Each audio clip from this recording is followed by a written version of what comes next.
ओम नमो भगवते वासुदेवाय। ओम नमो भगवते वासुदेवाय। ओम नमो भगवते वासुदेवाय। नारायणं नमस्कृत्य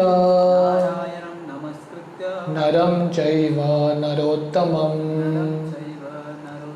देवीं सरस्वतीं व्यासं ततो जायमुदीरये। नष्टप्रायेषु अभद्रेषु नित्यं भागवत सेवया भगवती उत्तम श्लोके भक्तिर्भवति नैष्टिकी। कृष्णाय वासुदेवाय देवकी नंदनाय च नंदगोपकुमाराय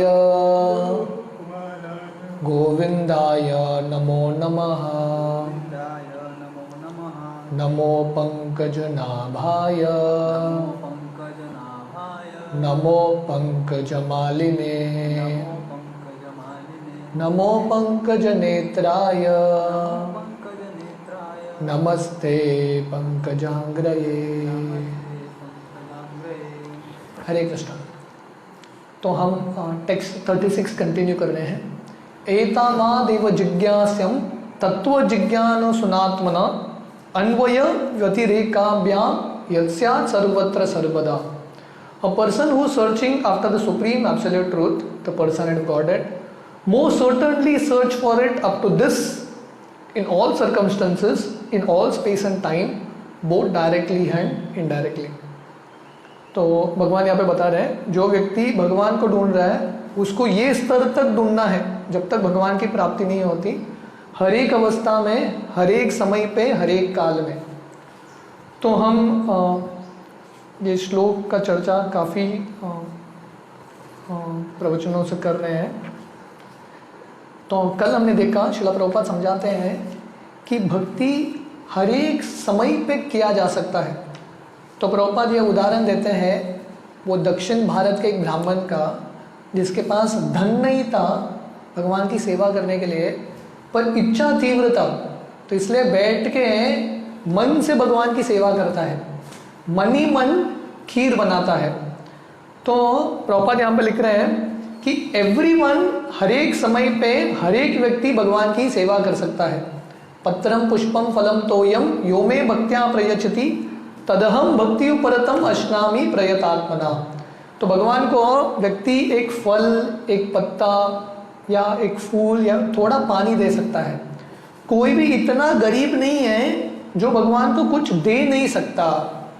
तो भगवान की सेवा सिंपली बाई चैंटिंग, भगवान के नामों का कीर्तन, भगवान के बारे में पढ़ के, श्रवण करके या सेवा करके या भगवान को स्वीकार करके भगवान की भक्ति किया जा सकता है। तो प्रभुपाद ने यह भी समझाया है, कीट पक्षी मृगानाम च हरो संन्यस्त चेतसाम ऊर्ध्वम एव गतिम मन्ये किम पुनर्ज्ञानिनाम नृणाम।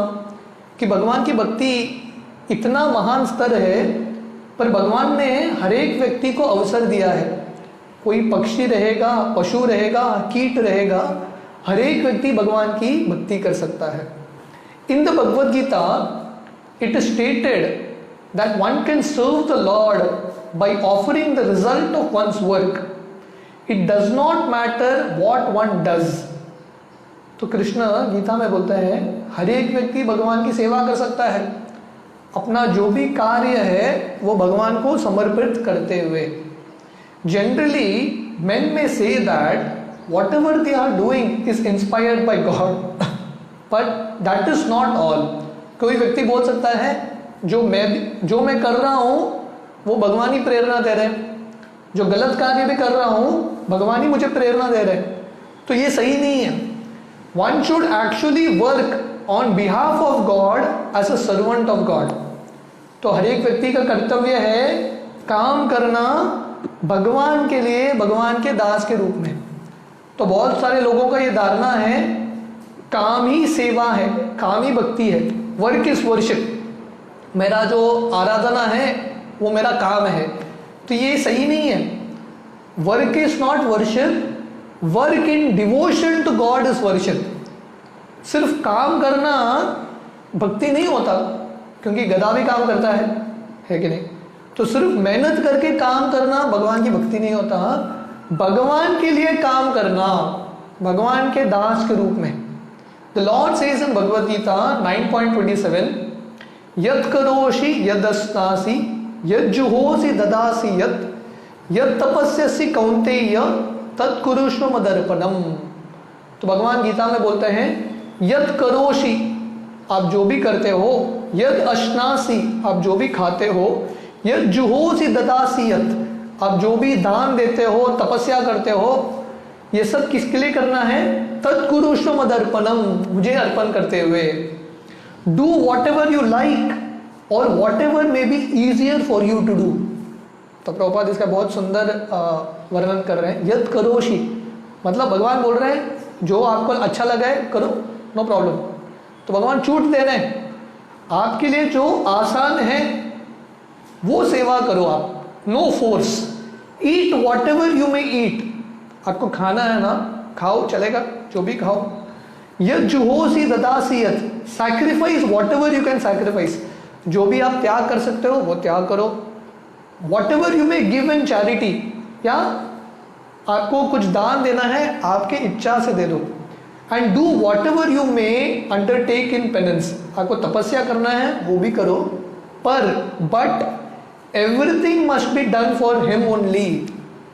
आपको जो काम करना है करो, आपको जो खाना है खाओ, पर भगवान को संतुष्ट करते हुए, है कि नहीं। कीपिंग कृष्णा इन सेंटर। तो आपको पिज्जा खाना है तो भगवान को अर्पण करके पिज्जा खाओ, है कि नहीं। तो भगवान ये नहीं बोल रहे कि मत खाओ, ठीक है खाओ, चलेगा, पर भगवान को भोग लगा के तो खाओ। आपको कुछ कार्य करना है भगवान को केंद्र में रख के करो। तो प्रॉपर यहाँ पे लिख रहा है, इफ यू डू बिजनेस और if you accept some employment do so on behalf of the Lord. तो अगर आप बिजनेस करना चाहते हो, आपका इच्छा है मुझे बहुत सफल व्यक्ति बनना है, बिजनेसमैन बनना है, करो, बिजनेस करो, पर भगवान को केंद्र में रखते हुए भगवान के लिए बिजनेस करो। Whatever you may eat you may offer the same to the Lord and be assured that he will return the food after eating it himself. तो आपको जो खाना है भगवान को भोग लगा के खाओ, और ये विश्वास रखो कि भगवान पूरा खाएंगे नहीं, आपको देंगे, right. Krishna will give it back. He is the complete whole and therefore whatever he may eat as offered by the devotee is accepted because of the devotee's love, but again it is returned as prasad for the devotee so that he can be happy by eating. तो क्योंकि भगवान पूर्ण है, आत्माराम है, भगवान को हमारे खाने की ज़रूरत नहीं है, भगवान को पिज्ज़ा पास्ता ये भोग की ज़रूरत नहीं है। पर जब हम प्रेम से अर्पण करते हैं, पत्रम पुष्पम फलम तोयम यो मे भक्त्या प्रयच्छति, तो जब हम भक्ति से अर्पण करते हैं भगवान वो भक्ति भाव को स्वीकार करते हैं, और वो जो भोग हम अर्पण करते हैं भगवान वापस देते हैं प्रसाद के रूप में, उनका कृपा। और ये प्रसाद कहा के भक्त संतुष्ट रहेंगे। In other words, be a servant of God and live peacefully in that consciousness, ultimately returning home back to God. तो उसका सार है कि आपके हर एक जिंदगी के पहलू में भगवान को जोड़ो और भगवान का भक्त बनो, और इस तरह से शांतिपूर्वक जिंदगी जियो, और ये जिंदगी के बाद भगवत धाम जाने का अवसर मिलेगा। It is said in the Skanda Purana. तो स्कंद पुराण में वर्णन आता है, यस्य स्मृत्या च नामोक्त्या तपो यज्ञ क्रियादिषु नूनम संपूर्णता एति सद्यो वंदम तम अच्युतम। तो ये स्कंद पुराण का श्लोक है।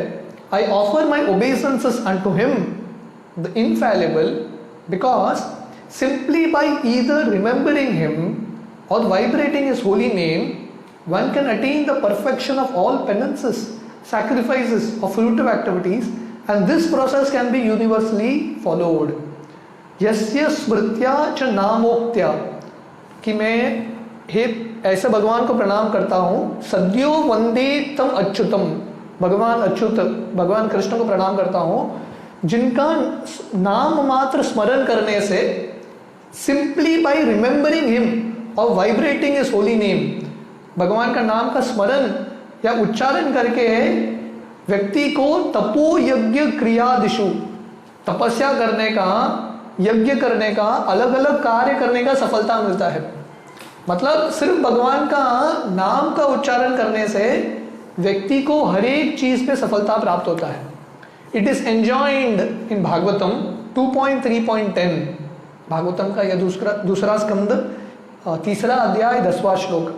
अकाम सर्व कामो वा मोक्ष काम उदारदी तीवेन भक्ति योगेन यजेत पुरुष परम। तो person be full of desires or have no desires, he may follow this path of infallible bhakti yoga for complete perfection. तो भागवतम में वर्णन आता है, अकाम सर्वो कामो वा मोक्ष काम उदारदी, किसी के पास बहुत सारा इच्छा है या किसी के पास कुछ इच्छा नहीं है या मुक्ति पाने का इच्छा है, हर एक व्यक्ति अपने मार्ग में सफलता प्राप्त कर सकता है अगर भक्ति योग का पालन करेगा। सवै पुंसाम परो धर्मो यतो भक्ति रदोक्षजे अहेतुकी अप्रतीयता ययात्मा सुप्रसीदति। One need not be anxious to propitiate each and every demigod and goddess, because the root of all of them is the supreme person of Godhead.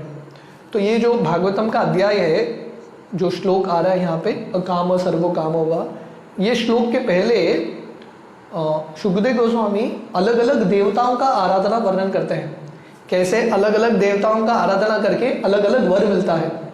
पर अंत में ये श्लोक बताते हैं कि अगर आपको भौतिक इच्छा भी है तो आपको देवी देवता के पास जाने की जरूरत नहीं है, भगवान का आश्रय लो, भगवान निश्चित रूप से सब वर को पूरा करेंगे, आपकी सब इच्छाओं को पूरा करेंगे, क्योंकि भगवान जड़ है। यथा तरोर मूल निषेचेन तृप्यंति स्कंद भुजोपशाखा, ये जो वृक्ष है, अलग अलग देवता या देवी, ये वृक्ष के अलग अलग टहनी है, फल है, पर जो जड़ है वो भगवान श्री कृष्ण है। As by pouring water on the root of the tree, one serves and enlivens all the branches and leaves, so by rendering service unto the Supreme Lord, one automatically serves every god and goddess without extraneous effort. जैसे जड़ के पेड़ के जड़ में पानी डालने से पेड़ का हर एक पत्ता, जो फूल है इत्यादि, उनको पानी मिलता है, वैसे ही भगवान का सेवा करने से सब लोग प्रसन्न होंगे। यस्मिन् तुष्टे जगत तुष्टम, भगवान को संतुष्ट करो, हर एक व्यक्ति संतुष्ट होगा। The Lord is all pervading and therefore service unto him is also all pervading. जैसे भगवान सर्वव्याप्त हैं, भगवान का सेवा भी सर्वव्याप्त है। हम दुनिया के कौन से भी भाग में हो सकता है, ब्रह्मांड के कौन से भी भाग में हो सकता है, पर हर एक व्यक्ति भगवान की सेवा कर सकता है। इसलिए प्रभुपाद ने, हमने देखा, कल डिस्कस कर रहे थे, therefore in all continents, in all planets and in all universes, devotional service to the Lord is current, and that is the statement of all scriptures. तो हम कहीं पे भी रहेंगे, हर एक जगह पे व्यक्ति भगवान की भक्ति कर सकता है। This fact is corroborated in the Skanda Purana as follows. तो ये स्कंद पुराण में आता है वर्णन, अर्चिते देव देवेशे शंख चक्र गदाधरे अर्चिता सर्व देवास्युर यथा सर्व गतो हरि। तो स्कंद पुराण का ये श्लोक है, when the supreme lord, the person of Godhead, who carries in his hand a conch shell, wheel, club and lotus flower is worshipped, certainly all of the demigods are worshipped automatically because Hari, the personality of Godhead, is all pervading. तो ये स्कंद पुराण का श्लोक है, जो भगवान विष्णु की आराधना करता है, शंख चक्र गदा धरे, जो शंख चक्र और गदा को हाथ में रखते हैं, ऐसा भगवान की आराधना करने से अर्चित सर्व देवास्युर, सब देवताओं का पूजा होता है। क्यों? यत सर्व गतो हरि, क्योंकि ये जो भगवान हरि हैं सर्व जगह व्याप्त हैं। Therefore, in all cases, namely nominative, objective, causative, dative, ablative, possessive, supportive, everyone is benefited by such transcendental loving service of the Lord. तो इसका सार है, प्रभुपाद ने इतने सारे श्लोक कोट किए हैं ये प्रूव करने के लिए हर एक स्थान में हर एक अवस्था पे व्यक्ति भगवान की भक्ति कर सकता है और इससे पूर्ण तरीके से उसका जिंदगी सफल होगा. The man who worships the Lord himself who is worship the cause for which the Lord is worship, the source of supply, the place where such worship is done, everything is benefited by such action. तो भगवान की सेवा करके जो व्यक्ति भगवान की सेवा कर रहा है उसको लाभ मिलेगा, जिस जगह पे भगवान का सेवा हो रहा है वो जगह को लाभ मिलेगा, और जो सामान वो सेवा करने के लिए जिससे हम सामान ले रहे हैं उनको भी लाभ मिलेगा. तो भगवान की भक्ति इतना महान है, जो भी जुड़ेगा भगवान की भक्ति से हर एक व्यक्ति को लाभ मिलेगा. Everyone will be benefited by such action. Even during the annihilation of the material world the process of भक्ति योग कैन बी अप्लाइड. तो प्रभुपाद बता रहे हैं सर्वत्र सर्वदा कि हर एक अवस्था हर एक समय पे भगवान की भक्ति किया जा सकता है. जब सृष्टि का संवार भी हो रहा है, अंत भी हो रहा है, उस समय भी भक्ति योग किया जा सकता है. कालेन नष्ट प्रलये वानियम, the Lord is worshipped in devastation because he protects the Vedas from being annihilated. तो ये श्लोक है, वर्णन आता है कि जब अंत समय पे सृष्टि का संवार हो रहा है, अंत हो रहा है, प्रलय हो रहा है, उस समय भी भगवान की पूजा होती है, क्योंकि भगवान आके वेद को बचाते हैं. हम देखते हैं कि एक मनवंतर में जब प्रलय होता है, जब मत्स्य अवतार आते हैं वेद को बचाने के लिए, तो उस समय भी भगवान की आराधना होती है. He is worshipped in every millennium और युग. तो भगवान का भक्ति हर एक अवस्था में हर एक युग में होता है. As it is stated in Srimad Bhagavatam 12.3.52, कृतेय ध्यायतो Vishnu त्रेतायाम युजतो मके द्वापरे परिचर्यायाम कलौ तद हरि कीर्तनाद. तो वर्णन आता है कि हर एक युग में भगवान की आराधना होती है. कृतेय ध्यायतो विष्णु, सत्य युग में भगवान के प्रति भगवान पे ध्यान लगाया जाता है. त्रेतायाम यजतो मके, त्रेता युग में भगवान की आराधना होती है यज्ञ करके. द्वापरे परिचर्यायाम, द्वापर युग में अलग अलग पूजा आराधना, मंदिरों की स्थापना, विग्रहों की आराधना. कलो तद हरि कीर्तनात्, तो वही भगवान को कलयुग में पूजा जाता है हरि कीर्तन के माध्यम से. In the Vishnu Purana it is written सहानि स्तन महोच्छिद्रम समोहो सच विभ्रम यन मुहूर्तम क्षणम वापि वासुदेव न चिंतयेत. तो ये विष्णु पुराण का श्लोक है. Even for a moment remembrance of Vasudev, the supreme person of Godhead, is missed, that is the greatest loss, that is the greatest illusion and that is the greatest anomaly. तो देखिए विष्णु पुराण का इतना सुंदर श्लोक है. सहानिश्च महच्छिद्रम समोहो सच विभ्रम.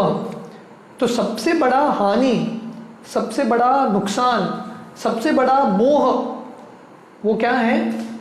यन मुहूर्तम क्षणम वापि वासुदेवम न चिंतयेत. एक क्षण तक भी, इवन फॉर अ सेकेंड, हम भगवान का स्मरण नहीं करते, वो सबसे बड़ा लॉस है, सबसे बड़ा अज्ञान है, सबसे बड़ा मोह है और सबसे बड़ा दुर्भाग्य है. अहो दुक्कम महादुक्कम दुक्का दुक्ख तरम यत काचरतम विस्मृतम रत्न हरिर नाम एव केवलम. केवलाष्टकम में वर्णन आता है सबसे बड़ा दुख क्या है.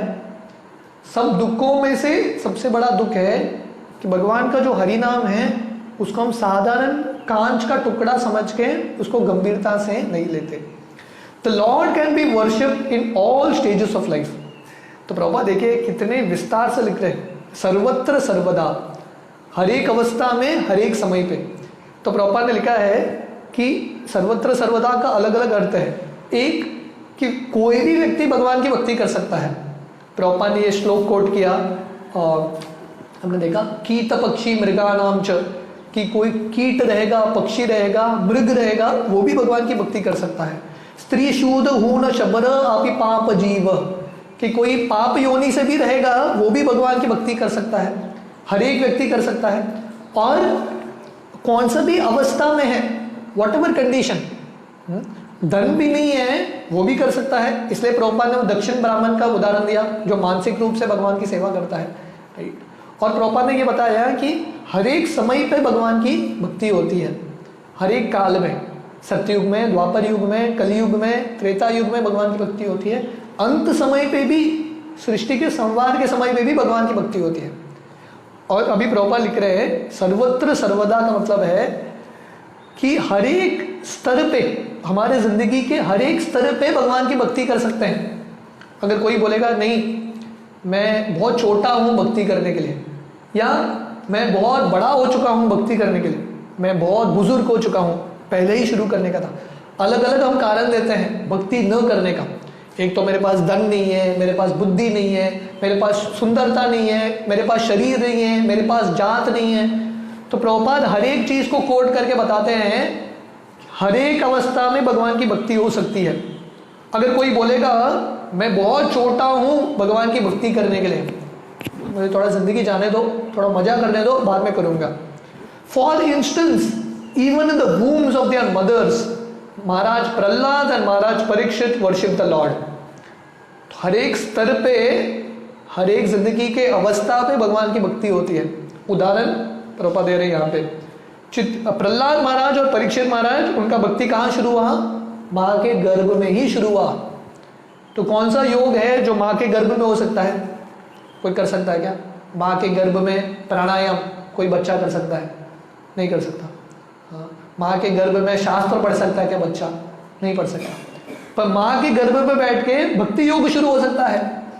प्रहलाद महाराज जब हिरण्यकशिपु पूछता है मैंने तो ये सब शिक्षण नहीं दिया आपको, हाँ, भक्ति करने का, मैंने तो आपको षंडमर के स्कूल में डाला, हाई स्कूल में, है कि नहीं? तो आपने ये सब कहाँ सीखा? माँ के गर्भ में ही नारद मुनि ने प्रहलाद को सिखा दिया, बस।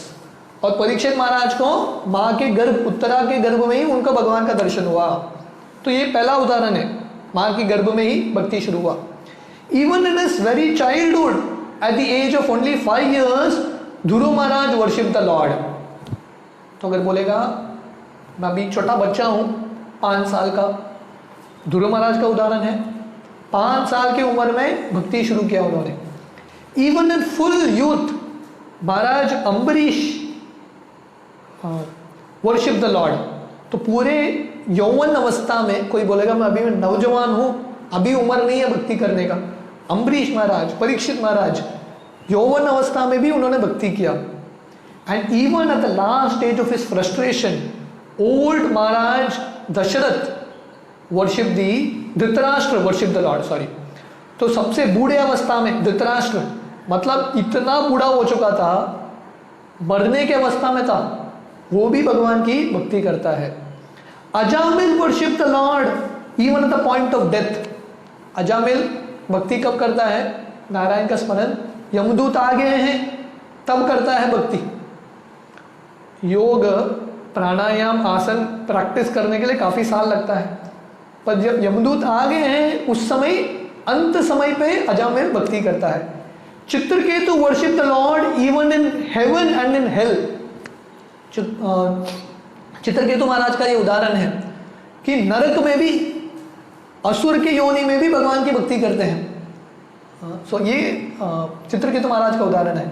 इन the Narasimha Purana it is said that as the hellish inhabitants began to chant the holy name of the Lord, they began to be elevated from hell towards heaven. तो ये नरसिंह पुराण में कहानी आती है, जब नरक के निवासी भगवान के नाम का उच्चारण करते हैं, वो नरक से स्वर्ग की ओर जाने लगते हैं। जैसे कटवंग महाराज का उदाहरण है। कटवंग महाराज देवताओं के लिए युद्ध करने के लिए जाते हैं स्वर्गलोक में, और युद्ध होने के बाद देवता कटवंग महाराज को पूछते हैं आप कुछ वर मांगो।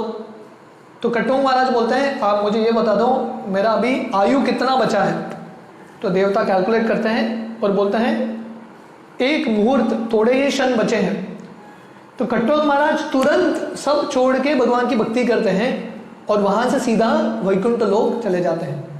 तो कहने का मतलब है हर एक अवस्था पे, हर एक आयु में व्यक्ति कर सकता है भक्ति।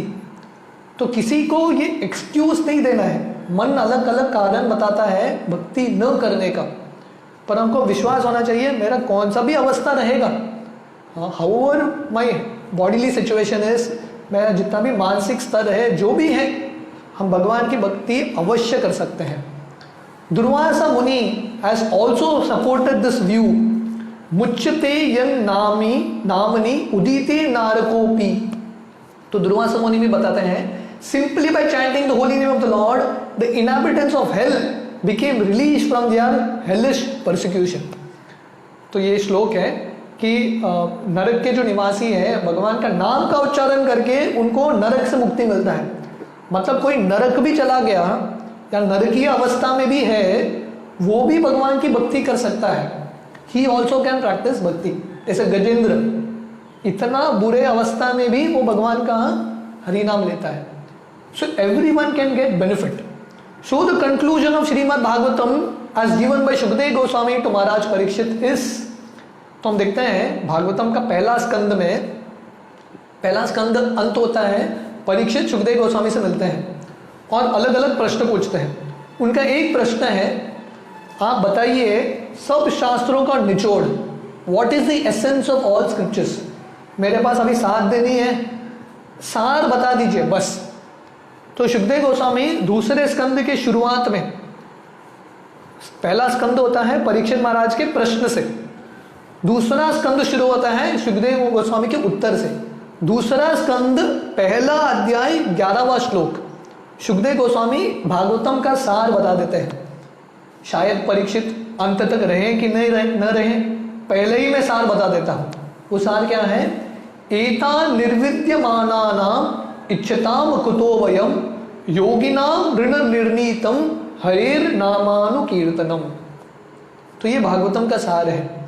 ओ king, it is finally decided that everyone, namely those in the renounced order of life, the mystics, the enjoyers of fruitive work, should chant the holy name of the Lord fearlessly to achieve desired results in their pursuits।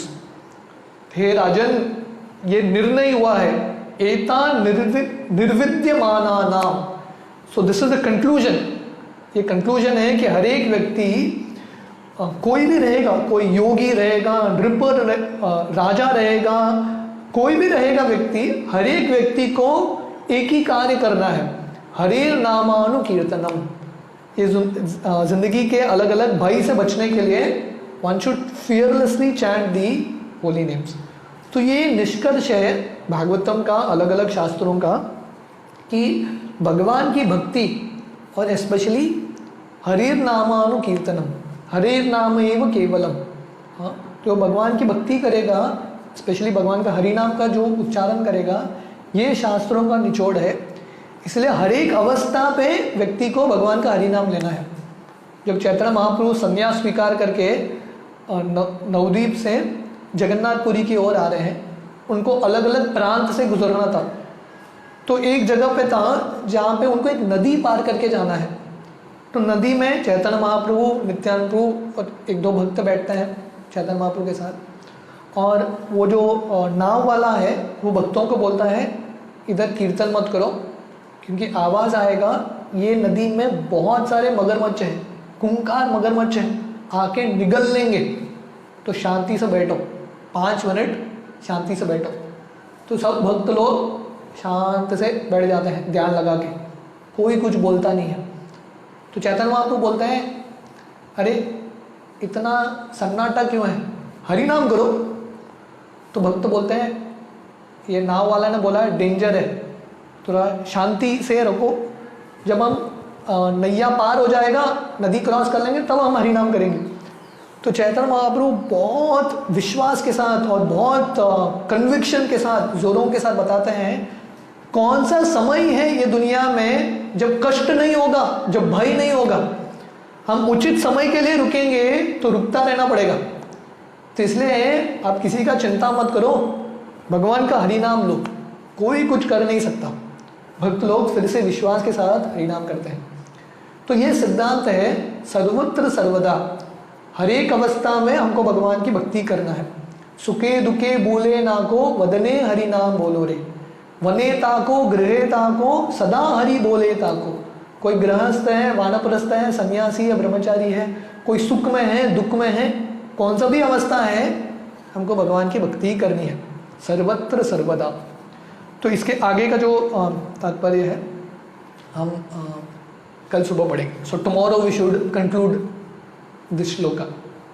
Okay, Hare Krishna.